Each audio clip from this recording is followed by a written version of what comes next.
Хүмүүс сэв бозра ер нь сэв дэвэ заавал одоо нэг амар хүнд биш бол заавал лам бүүгээр гаргуул шаардлага байх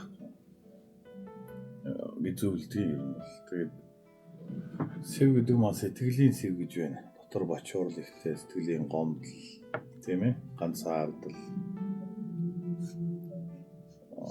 сөрөг зүйлийг бодсон стресс бухимдал гэдэг сэтгэлийн сэвүүд их байна л да.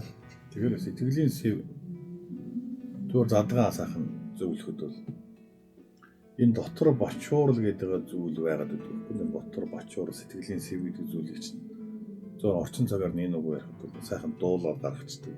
Одоо энэ карапкод болж штэ. Энэ шиг заавал нэг бааранд ор ярихтгаас илүүтэйгээр нэг шууд хэлэхэд шүү. Ганц пиав найзтайгаа сайхан ярилцаад сайхан дуулаад ингээд сэвэ гаргачихж байгаа дотор байгаа сэв маань тодорхой хэмжээнд гарна. Бас тэгээд сайхан зөв эрчимтэй найзтайгаа сайхан ярилцаа инээлдээ ганц нэг хүмүүс усаагаа суухад бас сэтгэлийн сэв тодорхой хэмжээнд саргалж идэг.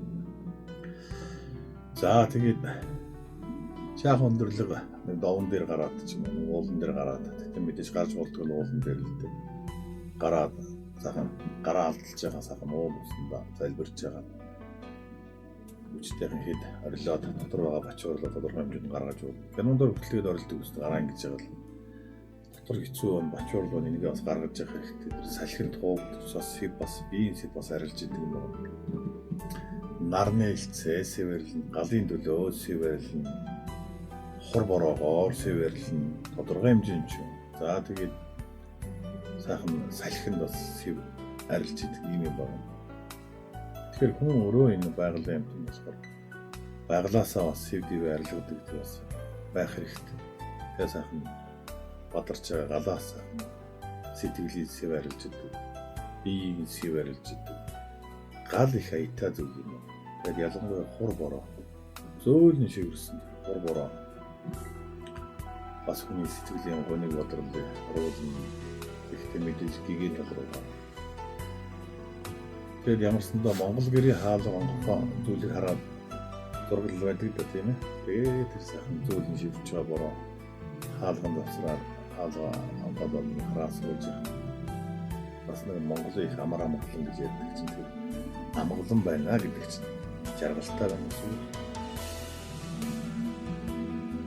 Тэгэхээр энэ их зоос юм бoo өд хөрөнгө гэдэг зүйлний амгалан байдал авчрах болов.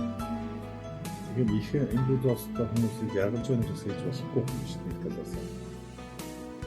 Жаргалын хэмжүүр нь бас юу вэ гэдэг. Жаргал дээр бичсэн зовлон багс хэрэгтэй.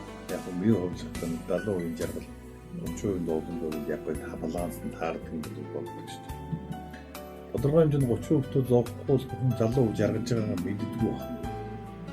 Тэр жаргал зовлонгийн баланснаас нэг 70-30-тэй байвал зүгээр юм болоо. Эд хөрөнгө бас ихтэй дэрх тус маань шаналл нь их болж эхэлнэ. Эд хөрөнгө алдчихгүй бол өдөр болгон толгойн ажлаар тайван ойрсож чадахгүй. Тэгэхээр тэр эд баялаг гэдэг зүйлийг тодорхой хэмжээнд хязгаарт нь яалтчгүй барьж байж л амгалан болж эхлэх юм шүү дээ. Өвдөхгүй бас тэр өвдөж зоохгүй сэтгэл амгалан. Тэгэхээр хүн жаргаж ийна гэсэн үг.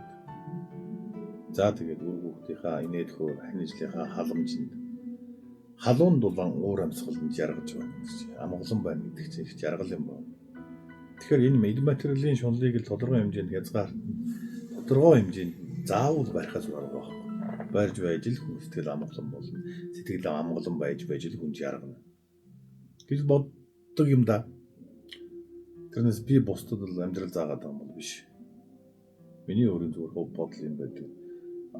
Яриг мөн сонсож байгаа хүмүүстээс тодорхой хэмжээнд авах нь аваад алгасах нь алгасаад хаях нь хаяад муулах нь муулахаас биш ялтай байл.